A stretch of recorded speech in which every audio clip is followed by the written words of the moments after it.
முன்னாள் அமைச்சரும் முன்னாள் ஜனாதிபதி மஹிந்தவின் தம்பியான பெசில் ராஜபக்சவை நாட்டிற்கு கொண்டு வருவது ஒன்றும் சாதாரண விடயம் அல்ல. இந்த அரசாங்கம் அதனை சாதாரணமாக நினைத்துக் கொண்டிருக்கின்றது. இது சாதாரணமான விடயம் அல்ல என்றும் அமெரிக்காவினுடைய நீதிமன்றத்தினுடைய அனுமதியை பெற வேண்டும் என்ற அடிப்படையிலும் முன்னாள் அமைச்சர் அலி ஜப்ரி தெரிவித்த விடயம் பேசுபொருளாக மாறியிருக்கின்றது. மேலும் எதிர்க்கட்சி தலைவர் சஜித் பிரேமதாசவை லஞ்ச ஊழல் ஒழிப்பு ஆணைக்குழுவுக்கு இன்றைய தினம் விசாரணைக்கு வரும்படி அழைப்பு விடுத்திருந்தார்கள். இன்று வர முடியாது என சஜித் பிரேமதாசவும் தெரிவித்திருக்கின்றார். மேலும் தென் மாகாணத்திலே குறிப்பாக மாத்தறை மாவட்டத்தின் தெய்வேந்திரமுனை மகாவிஷ்ணு கோவிலை மையமாக கொண்டு இப்போது கஞ்சிபான இம்ரான் மற்றும் பலே மல்லி குழுவுக்கும் இடையிலான இந்த பாதாள உலக குழு மோதலினால் இலங்கையிலே பெரும் பரபரப்புகள் ஏற்பட ஆரம்பித்திருக்கின்றது. இந்த விடயங்கள் பற்றித்தான் இந்த தொகுப்பினூடாக முழுமையாக பேசப் போகின்றோம். அன்புறவுகளில் ஒருக்குமே வணக்கம். பெசில் ராஜபக்சவை நாட்டிற்குள்ளே கொண்டு வருவதற்காக 3 முறைகள் பிடியாணை உத்தரவு, அதுவும் சிவப்பு பிடியாணை உத்தரவுகள் பிறப்பிக்கப்பட்டிருக்கின்றது. ஆனால் இன்றளவும் பெசில் ராஜபக்சவை இலங்கைக்குள்ளே கொண்டு வர முடியாத நிலை காணப்படுகின்றது. ஒரு மிக முக்கியமான அதிகாரி ஒருவர் தெரிவித்திருக்கின்றாராம், அமெரிக்காவினுடைய புலனாய்வுத்துறையினுடைய ஆதரவோடு, இன்டர்போலினுடைய சர்வதேச போலீசாருடைய ஆதரவோடும் இந்த சிவப்பு பிடியாணையை வைத்துக்கொண்டு பெசில் ராஜபக்சவை நாட்டிற்குள்ளே கொண்டு வருவதற்கான வேலைகளை செய்து வருகின்றோம். ராஜதந்திர ரீதியாக ராஜதந்திர பேச்சுவார்த்தைகளினூடாக அவரை இலங்கைக்குள்ளே, பெசில் ராஜபக்சவை இலங்கைக்குள்ளே கொண்டு வருவதற்கான வேலைகள் இடம்பெற்று வருகின்றது என்ற கருத்துக்கள் சொல்லப்பட்டிருந்தது. ஆனால் இப்போது முன்னாள் அமைச்சர் அலி ஜப்ரி தெரிவித்திருக்கின்றார். ஜனாதிபதி சட்டத்தரணியும் முன்னாள் அமைச்சருமான அலி ஜப்ரி தெரிவித்திருக்கின்றார், பெசிலை ஒன்றும் சாதாரணமாக நாட்டிற்குள்ளே கொண்டு வந்து விட முடியாது என்பதை தெரிவித்திருக்கின்றார். இவர் ஏற்கனவே ராஜபக்சக்களுக்கு சார்பான ஒரு நபர் தான் இந்த அலி ஜப்ரி. அவர் மீண்டும் ஒரு கருத்தை தெரிவித்திருக்கின்றார். இந்த அரசாங்கம் நினைப்பது போன்று பெசிலை நாட்டிற்குள்ளே, அதாவது பெசில் ராஜபக்சவை நாட்டிற்குள்ளே கொண்டு வர வேண்டும் என்றால் அமெரிக்காவினுடைய நீதிமன்றத்தினுடைய சிறப்பு உத்தரவு பெறப்பட வேண்டும் அல்லது சிறப்பு ஆணை ஒன்று பெறப்பட வேண்டும். காரணம், அவர் இரட்டை குடியுரிமை கொண்டவர், இலங்கை குடியுரிமையும் கொண்டவர், அமெரிக்காவினுடைய குடியுரிமையும் கொண்டவர். அமெரிக்காவிலே இப்போது அவர் சிறப்பு குடியுரிமை பெற்றிருப்பதன் காரணமாக அவரை இலங்கைக்குள்ளே கொண்டு வர வேண்டும் என்றால் அமெரிக்க நீதிமன்றத்திலே சிறப்பு ஆணை ஒன்று பெற்றால் மாத்திரம்தான் அவரை இலங்கைக்குள்ளே கொண்டு வர முடியும் என்ற கருத்தை தெரிவித்திருக்கின்றார். எனவே இது ஒரு கொஞ்சம் பெரும் பேசு பொருளாக மாறியிருக்கிறது. காரணம், பெசில் ராஜபக்ச மீது பல வழக்குகள் இருக்கின்றது. அதிலே மிக முக்கியமான வழக்கு இந்த மாத்தறை பகுதியிலே பிரவுன் ஹில் என்று சொல்லப்படுகின்ற நிலத்திலே 1.5 ஏக்கர் தென்னம்பிள்ளை காணி வாங்கியிருந்தார், தென்னந்தோப்பு காணி. அதற்குள்ளே கட்டப்பட்ட வீடு தொடர்பாகவும் பல மோசடிகள் இடம்பெற்றிருக்கின்றன. அதே போன்று இந்த ஊவா மாகாண சபை தேர்தலின் போது ராஜபக்ச, அதுவும் மஹிந்தவினுடைய முகம் அச்சிடப்பட்ட, உருவம் அச்சிடப்பட்ட 12,000 டிஷர்ட்களை உற்பத்தி செய்திருந்தார்கள். அதுவும் சுற்றுலா மேம்பாட்டு வாரியத்தினுடைய நிதியிலே என்ற அடிப்படையில் அதற்கு உத்தரவிட்டிருந்தவர் பெசில் தான் என்ற அடிப்படையிலும் அந்த வழக்கம் செல்கின்றது. அதிலும் பெசில் இப்போது சுத்துமாத்து காட்டிக்கொண்டு அமெரிக்காவிலே தலைமறைவாக இருக்கின்றார். இருந்தாலும் பெசிலை கொண்டு வருவதற்காக பல பிடியாணைகள் பிறப்பிக்கப்பட்டாலும் அது முடியாத ஒன்றாகவே இருக்கின்றது. அப்படி இருக்கின்ற சந்தர்ப்பத்திலே தான் அலி ஜப்ரியினுடைய கருத்தும் இப்போது கொஞ்சம் பேசு பொருளாக மாற ஆரம்பித்திருக்கின்றது. மேலும் எதிர்க்கட்சி தலைவர் சஜித் பிரேமதாசவை லஞ்ச ஊழல் ஒழிப்பு ஆணைக்குழுவுக்கு விசாரணைக்கு வரும்படி அழைக்கப்பட்டிருந்ததாம். கடிதத்திலே குறிப்பிடப்பட்டிருந்த நாள் இன்று 27ஆம் திகதி தானாம். ஆனால் சஜித் பிரேமதாச முன்னிலையாகவில்லை. ஏன், எதற்காக அழைப்பு விடுக்கப்பட்டு என்று பார்க்கின்ற போது பாராளுமன்ற பிரதி செயலாளர் நாயகத்தை அந்த பதவிக்கு கொண்டு வரப்பட்ட சமிந்த குலரத்ன அவர்கள் சில நாட்களுக்கு முன்னர் அவர் மீது இருந்த சில விமர்சனங்கள் காரணமாக அந்த பதவியிலிருந்து நீக்கப்பட்டிருந்தார்.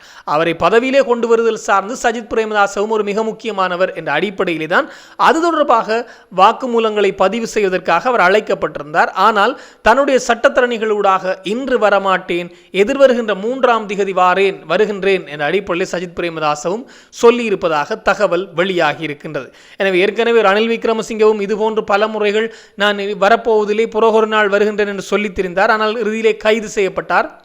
சஜித் பிரேமதாசவும் அதே போன்ற ஒரு கருத்தை தான் இப்போது தெரிவித்து வருகின்றார் என்பது மிக முக்கியமான விடயம். மேலும் இந்த கஞ்சிபான இம்ரான் மற்றும் பலே மல்லி தொடர்பாக பெரும் பரபரப்பான சூழல் ஏற்பட்டிருக்கிறது. குறிப்பாக தென் மாகாணத்தில், அதுவும் மாத்தறை மாவட்டத்தினுடைய தெய்வேந்திரமுனை பகுதியில் இருக்கின்ற மகாவிஷ்ணு கோவில் தொடர்பாகத்தான் இப்போது கொஞ்சம் பதட்டமான சூழ்நிலை அல்லது ஒரு இரண்டு குழுக்களுக்கு இடையிலே வெடிக்கின்ற கலவரம் ஒரு 40,000 பேரை பாதித்து விடுமோ என்ற அச்சத்திலே போலீஸ் திணைக்களமும் புலனாய்வுத்துறையும் இப்போது பெரும் அச்சம் கொண்டிருக்கின்றார்கள் என்பதுதான் மிக முக்கியமான விடயம். குறிப்பாக இந்த மகாவிஷ்ணு கோவிலினுடைய திருவிழா தொடர்ச்சியாக இடம்பெற்று வருகின்றது. அதிலே அந்த பெரேரா ஆடுகின்ற நிகழ்வுகள், எசல பெரேரா நிகழ்வுகள், அதே போன்று காவடி ஆடுகின்ற நிகழ்வுகள் இடம்பெறுமாம். அப்படி காவடி ஆடுகின்ற நிகழ்வுகளின் போது பல குழுக்கள் இறங்கி காவடி ஆடுவார்களாம். கடந்த முறை காவடி ஆடிய போது சில குழுக்களுக்கு இடையிலே அவர்களுடைய முரண்பட்ட செயற்பாடுகள் காரணமாக காவடி ஆட்டத்திலிருந்து அந்த குழுக்கள் நீக்கப்பட்டு வெறும் 25 குழுக்களுக்கு மாத்திரம்தான் காவடி ஆடுவதற்கு இந்த முறை அனுமதி வழங்கப்படும் என்ற அடிப்படையிலே அந்த தெய்வேந்திர முனை மகாவிஷ்ணு ஆலயத்தினுடைய பொறுப்பாக இருக்கின்ற அந்த நபரான அல்லது அவர்களுடைய பஸ்நாயக்க நிலைமை என்று சொல்வார்கள், பொறுப்பாக இருக்கின்ற ஆலயத்திற்கு பொறுப்பானவரை பஸ்நாயக்க நிலைமை என்று சொல்வார்கள். அந்த பஸ்நாயக்க நிலைமை குறிப்பிட்டிருக்கின்றாராம். 25 குழுக்களுக்கு மாத்திரம்தான் அனுமதி இருக்கின்றது. திலினே மதுசங்க என்று சொல்லப்படுகின்ற அந்த நபர் குறிப்பிட்டிருக்கின்றார். 25 குழுக்களுக்கு மாத்திரம்தான் அனுமதி வழங்கப்பட்டிருக்கின்றது, ஏனையவர்களுக்கு அனுமதி இல்லை என்பதை சொல்லி இருக்கின்றாராம். இந்த விடயம் சார்ந்து மிக பெரும் பரபரப்புகள் ஏற்பட்டிருந்தது. காரணம், அதிலே ஒரு குழு சாந்தா என்று சொல்லப்படுகின்ற பாதாள உலக குழுவைச் சேர்ந்தவருடைய குழு என்று சொல்லப்படுகின்றது. இன்னும் ஒரு பக்கம் மல்லி என்று சொல்லப்படுகின்ற குழுவாம். இதிலே சாந்தா என்று சொல்லப்படுகின்ற குழுவுக்கு ஆதரவாகத்தான் வெளிநாட்டிலே தலைமுறைவாக இருக்கக்கூடிய கஞ்சிபான் இம்ரான் பேசி வருகின்றாராம். சிறிது நாட்களுக்கு முன்னர் கஞ்சிபான் இம்ரானுடைய குரல் பதிவு வெளியாகி இருந்தது. இந்த பஸ்நாயக்க நிலைமைக்கு கடும் அச்சுறுத்தல் விடுக்கப்பட்டிருந்தாம். குறிப்பாக இந்த காவடியாட்டம் தொடர்பாக தன்னுடைய குழுவை சார்ந்தவர்களையும் அனுமதிக்க வேண்டும், இல்லாவிட்டால் கடும் நடவடிக்கைகள், கடும் விளைவுகளை எதிர்கொள்வீர்கள் என்ற அடிப்படையிலே பஸ்நாயக்க நிலைமையாக இருந்த இந்த திலினேவுக்கு கடும் அச்சுறுத்தல்களை கொடுத்திருக்கின்றார்கள். அதற்கு பதிலடியாக மல்லி என்ற இன்னும் ஒரு பாதாள உலக குழுவுடைய தலைவர் இந்த துப்பாக்கியோடு நிற்கின்ற புகைப்படத்தை எல்லாம் போட்டு ஏழுமென்றால் செய்து பார், நாங்கள் இருக்கின்றோம் என்ற அடிப்படையிலே கஞ்சிபான் இம்ரானுக்கும் சவால் விட்டிருந்தார். இப்போது இந்த மல்லி மற்றும் கஞ்சிபான் இம்ரான் மற்றும் சாந்தா, அதாவது சாந்தாவும் கஞ்சிபான் இம்ரானும் ஒரே குழு என்று சொல்லப்படுகின்றது. இவர்களுக்கு இடையிலான பிரச்சினை காரணமாக கிட்டத்தட்ட 40,000 பேர் ஒன்றாக கூடுகின்ற அந்த திருவிழா நாளைய தினம் 28ஆம் தேதி தான் அந்த ஊர்வலம் இடம்பெற இருக்கின்றதாம். அதிலே காவடி ஆடுகின்ற நிகழ்வும் இருக்கின்றதாம். அந்த காவடி ஆட்டத்திற்கு தங்களுடைய குழுவையும் விட வேண்டும் என்று அவர்கள் விடாவிட்டால் பெரும் திட்டம் ஒன்றை செய்ய போகின்றார்கள் என்ற தகவல் ஒன்று போலீஸ் புலனாய்வாளர்களுக்கு கிடைத்திருக்கின்றதாம். குறிப்பாக திடீரென கூட்டத்துக்குள்ளே நுழைந்து தாக்குதலை நடத்தல் அல்லது ரோன் மூலமாக தாக்குதலை நடத்துவதற்கான ஒரு பயங்கர திட்டம் ஒன்றை வைத்திருக்கின்றார்களாம். எனவே கூட்டம் இருக்கின்ற போது ரோன் மூலமாக காவடி ஆடுகின்றவர்கள் மீதோ அல்லது எதிர்குழுவின் மீதோ தாக்குதல் நடத்துவதற்காக சாந்தா குழு தயாராகி வருகின்றதாம்.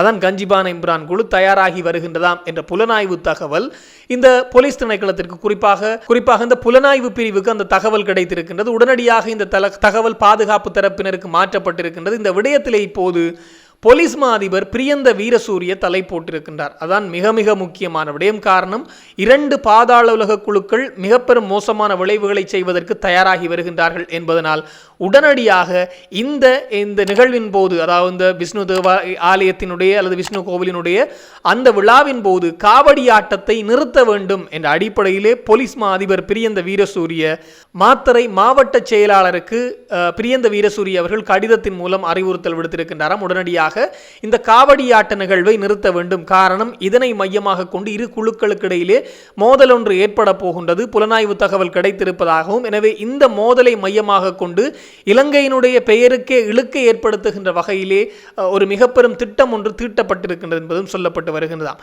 காரணம், இப்படி ஒன்று இடம்பெற்றால் இலங்கைக்குள்ளே மீண்டும் ஒரு தாக்குதல் சம்பவம் இடம்பெறலாம். தாக்குதல் சம்பவத்தை மையமாக கொண்டு பலர் உயிரிழந்தால் இலங்கையினுடைய சுற்றுலாத்துறையே பாதிக்கப்படுகின்ற அளவுக்கான அவர்களுடைய திட்டம் அமைந்திருக்கின்றது என்று சொல்லப்படுகின்றது. குறிப்பாக ஒருவேளை இந்த உயிர்த்த ஞாயிறு குண்டு தாக்குதல் போன்று ஒன்று இடம்பெற்று விடுமோ என்பதற்கு அஞ்சுகின்றார்கள் போல் இருக்கின்றது. எனவே அப்படியான ஒரு தகவலை கொடுத்திருக்கின்றார்கள்.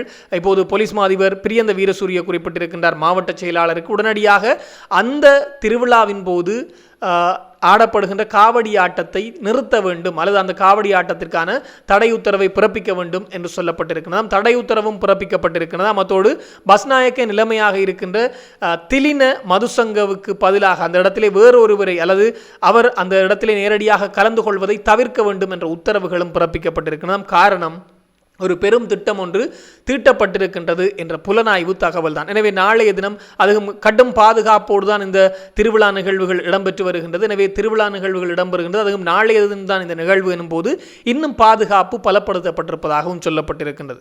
ஒரு மத நிகழ்வை மையமாக கொண்டு ஒரு மிக பெரும் கலவரத்தை தூண்டுவதெல்லாம் நாங்கள் இந்தியாவிலேயே அதுவும் திரைப்படங்களிலே பார்த்திருக்கின்றோம். ஆனால் இங்கே அது கண்ணால் பார்த்து கொண்டே இருக்கின்றோம். அந்த விடயம் இடம்பெற்று விடக்கூடாது என்பதற்காக பாதுகாப்பு தரப்பும் துரிதமாக செயற்பட்டு வருகின்றார்கள்.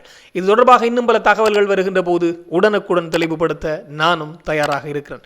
இன்னும் ஒரு தொகுப்போடு சந்திக்கலாம். உங்களிடம் விடைபெறும் நான் என்றும் உங்கள் அன்பின் ஈழன். வணக்கம்.